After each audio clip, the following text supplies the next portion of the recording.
할렐루야. 오늘 하루도 주님의 은혜가 함께하는 삶이 되시기를 바랍니다. 레위기 22장입니다.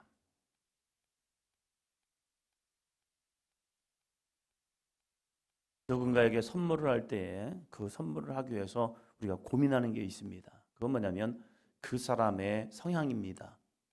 이 사람은 무엇을 좋아할까? 이 사람은 무엇을 좋아하는 모습일까? 선물을 했지만 그 선물이 그 사람이 좋아하지 않는 것이라면요, 그것은 오히려 선물이 아니라 그를 모독하는 사건이 되기도 합니다. 여우와 학에 대한 이야기가 있죠. 서로 초대해가지고 음식을 주는데 서로 먹지 못할 그런 걸 가지고 그 그릇에다가 음식을 담아주니까 이것이 서로 적대적 관계가 돼버리는 거예요. 선물을 하기 위해서는 꼭 필요한 것은 그 사람이 무엇을 좋아할까를 찾아내어야 합니다. 우리가 예배라는 것은 무엇일까? 제사라는 건 무엇일까? 우리가 예배드리자, 제사하자라고 말할 때 우리가 거기에 있어서 우리는 그냥 예배를 왔다 가면 되는 거고 제사를 그냥 참여하면 되는 건가 보다 이런 생각을 합니다. 그러나 중요한 게 있습니다.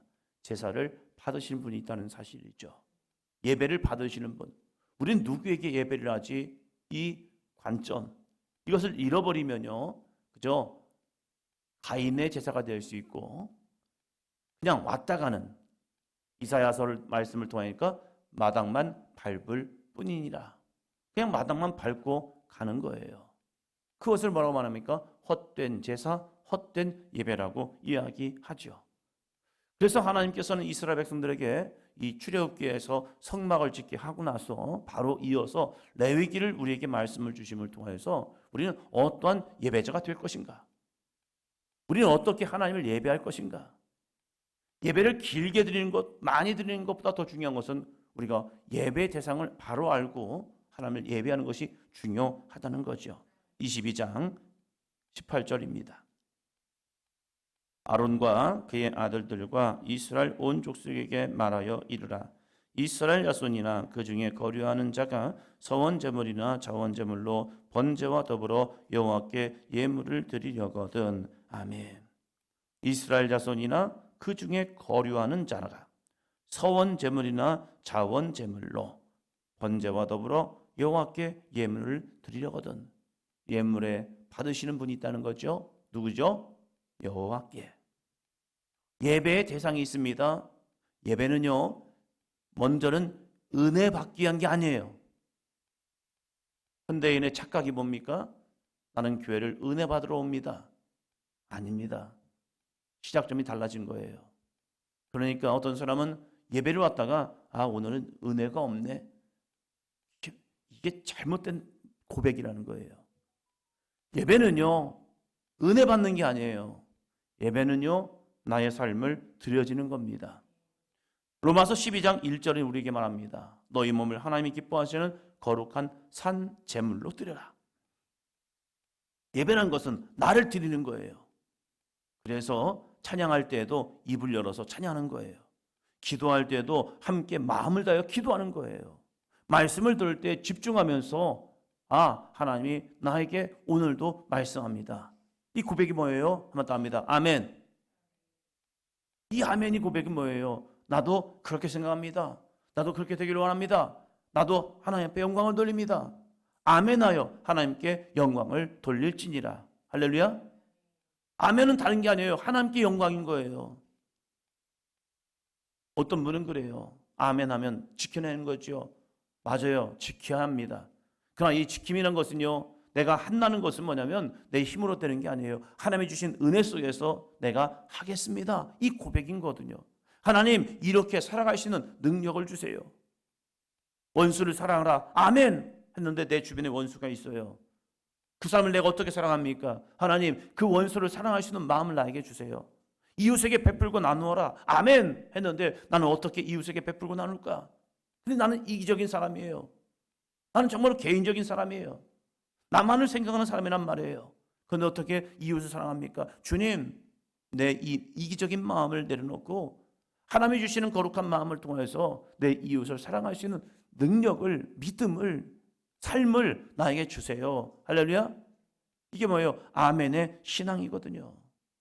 예배란 것은 은혜 받기 위해서 예배하는 것은 주체가 내가 된 거예요. 내가 나에게 은혜를 주세요, 이거잖아요.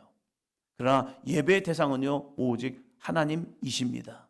그래서 우리가 하나님께 예배할 때 그분이 받으시도록 예배를 드려지는 거예요. 19절 볼까요? 19절 20절.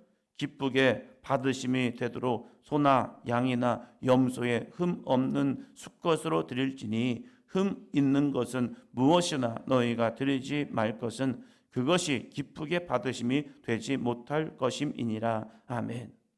하나님의 기뻐하시도록. 어쩌면 귀찮아요. 흠 있는지 없는지를 찾아내야 합니다. 아이, 그냥 하면 되는 거 아니에요? 아니야. 이건 하나님이 받으시는 예배야. 그래서 하나님이 어떤 것을 기뻐하실까를 스스로 찾아내야 합니다. 우리가 여자분들 보니까 옷을 입고 가면요, 옷을 입으려면 그 만날 사람을 생각하나 봐요. 그래서 이걸 입을까 저걸 입을까, 지금 봄인데 무엇을 입을까. 그러면서 여자분은 옷장을 여는 순간 늘 하는 말이 있잖아요. 입을 만한 게 없어. 옷은 되게 많은데. 근데 왜 그런 말을 할까 드디어 깨달았어요. 나이 먹고 철드니까 여자분들이 왜 그 말 하는지. 아, 지금 이 상황에서, 이 날씨에서 없는 거구나. 신발장에는 신발이 많은데 오늘은 신을 신발이 없다는 거예요. 왜? 지금 이 복장과 맞는 신발이 없는 건가 봐요. 상황과 형편 속에서 내가 무엇을 입고 어떻게 나가야 할지, 우리가 하나님께 예배함도 마찬가지죠. 어떻게 흠없는 예배가 되기 위해서 나 자신을 준비하여 드리는 거지요. 그렇지 아니하면 이런 말합니다. 그것이 기쁘게 받으심이 되지 못할 것임이니라. 우리 아이들에게도 믿음의 교육을 할 때, 신앙의 교육을 할 때, 야, 이걸 하나님이 기뻐하시겠니? 아니면 하나님이 기뻐하지 않겠니? 이 모습이요. 우리가 가까운 친척의 결혼식을 갈 때에도 아이들을 그냥 보내지 않습니다. 그 아이들에게 이 기쁨의 잔치에 참여할 수 있도록 아이들을 준비시킵니다. 야야야, 이렇게 저렇게 귀찮은데, 하기 싫은데, 그래도 하는 거야. 왜? 이것이 잔치에 가는 예의야 하면서 복장을 점검하고 마음을 점검하거든요. 왜? 그 잔치의 주인공일 내가 그에게 보여지기 위한 거거든요. 예배라는 것은 무엇입니까? 그냥 참여하는 것이 아니라 하나님 앞에 보여지는 거예요. 하나님, 제가 이렇게 준비했어요. 하나님, 제가 하나님께 이렇게 드려지기 위해서 이렇게 준비했다니까요. 하나님, 이 예배를, 이 주님 앞에 드리는 제사를 받아주세요. 이게 제사라는 거예요. 그래서 신명기를 보니까, 신명기 6장 5절에 보니까 너희 마음을 다하고 뜻을 다하고 힘을 다하여 주 너희 하나님을 사랑하라는 거예요. 이것이 뭡니까? 예배자의 모습이라는 사실이죠. 우리가 예배를 할 때에 마음을 다하고 뜻을 다하고 힘을 다하고 있는가? 그렇지 않다면 성경은 말합니다. 하나님이 기쁘게 받으시지 않는다는 거예요. 그래서 예배는 실패가 된 거예요. 은혜, 이 시대가 예배가 잘못된 것은요, 은혜 받기 위한 그것이 먼저가 된 거예요. 아닙니다. 우리가 준비된 예배자가 되면요, 좋은 밭이 되면요, 어떠한 말씀 하나만 들어도 그냥 그 예배는 은혜가 된 거예요. 우선순위가 바뀐 거예요. 그 바뀌니까 예배를 평가하고 모습이 된 거예요. 29절입니다. 너희가 여호와께 감사 제물을 드리려거든 너희가 기쁘게 받으심이 되도록 드릴지며. 감사 제물을 여호와께 드리려면 너희가 기쁘게 받으심이 되도록 드려라. 하나님이 기뻐 받으시도록 드려라. 그냥 드리는 것이 아니라 시간을 드리고 우리의 헌신을 드리고 우리의 믿음을 드리는데, 우리의 예물을 드리는데, 그것이 하나님께서 기쁘게 받으심이 되도록 모든 초점이 하나님께 달려 있다는 거예요. 그러면 그것은 뭐냐? 하나님의 기뻐하시는 제사는 무엇이고 예배는 뭐냐? 31절이요. 너희는 내 계명을 지키며 행하라. 나는 여호와이니라. 32절이요. 너희는 내 성호를 속되게 하지 말라. 나는 이스라엘 자손 중에서 거룩하게 함을 받을 것이니라. 나는 너희를 거룩하게 하는 여호와요. 아멘. 우리가 어떻게 하나님이 기쁘게 받으시는 예배가 되고 제사가 되느냐? 내 계명을 지키며 하나님의 계명을 지키면서 예배를 드리는 것, 제사를 드리는 것, 이것이 바로 하나님께 드려지는 예배가 되고 있다는 사실이에요. 어떻게 찬양하고 있지? 어떻게 기도하고 있지? 자세는 어떻게 하고 있지? 이 모습이요. 그게 꼰대가 아니에요. 하나님이 보실 때 있잖아요. 바른 자세가 있잖아요.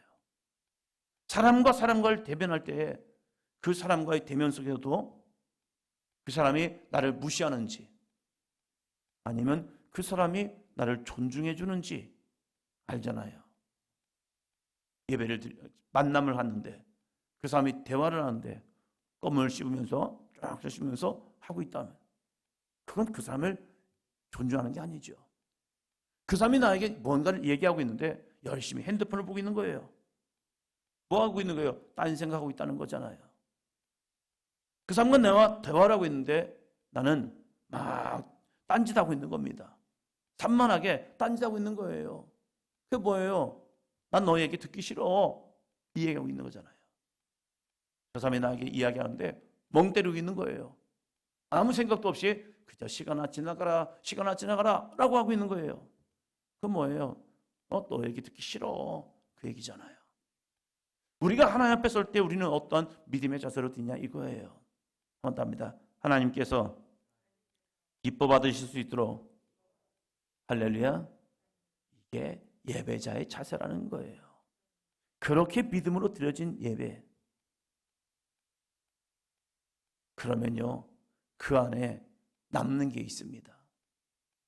찬양을 통하여, 기도를 통하여, 말씀을 통하여 주어지는 설교 말씀을 통해서 그렇구나. 하나님은 오늘도 나에게 말씀하시는구나. 아멘. 이 믿음이 되어야 합니다. 그렇지 아니하면 그 제사는요, 그 예배는요, 그냥 시간만 허비하였을 뿐이라는 겁니다. 우리의 삶 속에 이 고민성을 가질 수 있도록 명령이 아니라 하나님의 거룩한 권면으로서 왜? 하나님은 우리를 복 주시기를 원하거든요. 그 복은 아무에게 주어지느냐? 아니요. 하나님의 믿음에 합한 사람입니다. 오늘도 사주 가정을 위한 기도를 합니다. 우리가 우리의 가정을 놓고 기도할 때 먼저 회복되어야 할 것은 예배의 신앙입니다. 우리 자녀들이, 우리의 배우자가, 우리의 부모님이 어떤 예배를 드리고 있는지 이 모습을 통하여서 정말 하나님이 기뻐하신 예배자가 된다면 그의 인생은 하나님과 동행하는 인생이 됩니다. 예배 때 하나님을 겸하지 못한다면 그의 인생은요 하나님 떠나 사는 인생이 됩니다. 예배라는 그 한 시간은 엄청난 영적인 싸움의 시간입니다. 예배 시간에도 하나님을 만나지 못하는데 어떻게 일상의 삶에서 하나님을 만날 수 있겠습니까?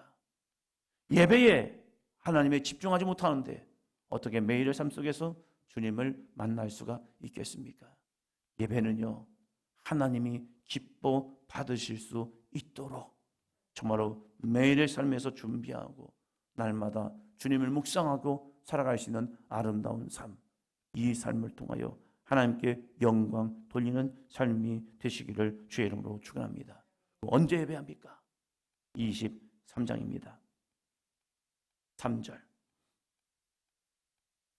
엿새 동안은 일할 것이요 일곱째 날은 쉼 안식일이니 성회의 날이라. 너희는 아무 일도 하지 말라. 이는 너희가 거주하는 각처에서 지킬 여호와의 안식일이니라. 안식일이 어떠한 날이냐? 이걸 너무나도 짧지만 잘 설명합니다. 엿새 동안은 일해. 그러나 일곱째 날은 뭐래요? 쉴 안식일이래요. 여기서 멈추면 안 돼요. 주일이 쉴 안식일. 그럼 쉬어야겠네. 이게 안식의 온전한 개념이 아니에요. 그 다음이 중요합니다. 뭐래요? 성회의 날이라. 성회가 뭐예요? 거룩한 모임. 거룩하게 모이는 날이래요. 6일 동안은 내일 해. 그러나 일곱째 날 안식에는 쉬어. 근데 그 쉼이란 것이 스톱이 아니에요. 내일 하지 말고 성회의 날, 거룩한 모임의 날. 그래서 이스라엘 백성들은 안식일에 회막에 가고 회당에 가고 성전에 가서 하나님께 예배하는 거예요. 왜요? 성회, 거룩한 모임의 날이기 때문에 그래요. 그래서 그날 모여서 하나님을 찬양하고 영광 돌리고 믿음의 도리를 배우고 하나님의 말씀을 들으면서 내가 어떻게 살아갈 것인가 자신의 삶을 들여지는 거예요. 이것이 뭐예요? 안식일의 개념이란 거예요. 너희는 아무 일도 하지 말라. 이는 너희가 거주하는 각 처에서 지킬 안식일, 여호와의 안식일이니라. 내일 하지 말고 하나님의 기뻐하시는 믿음의 모임으로 모여 거기서 하나님께 찬양하고 영광 돌리고 예배하고 제사하고 말씀 배우고 어떻게 우리가 이 세상을 살아갈 것인가 하나님의 말씀을 우리가 적용할 수 있는 은혜의 시간이 돼.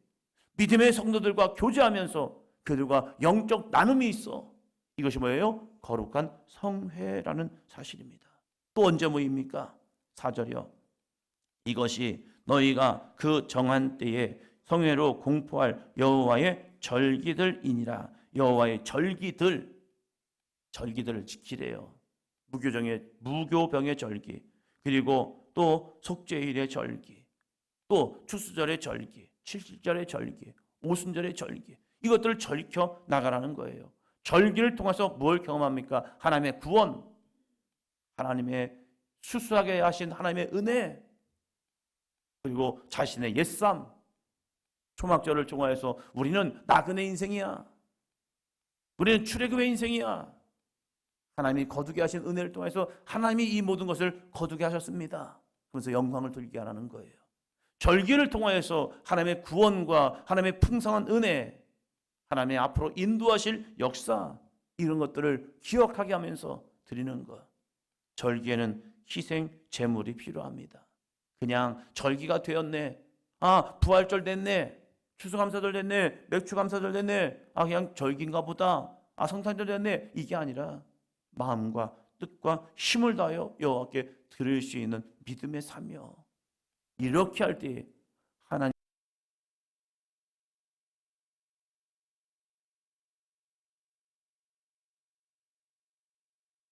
있습니다. 우리 믿음의 가족들이 이러한 하실 수 있도록. 부활절이잖아. 이 날인 줄 아니? 우리는 예수 그리스도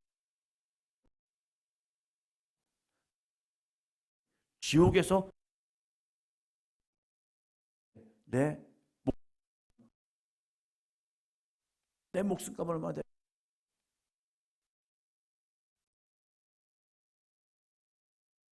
얼마?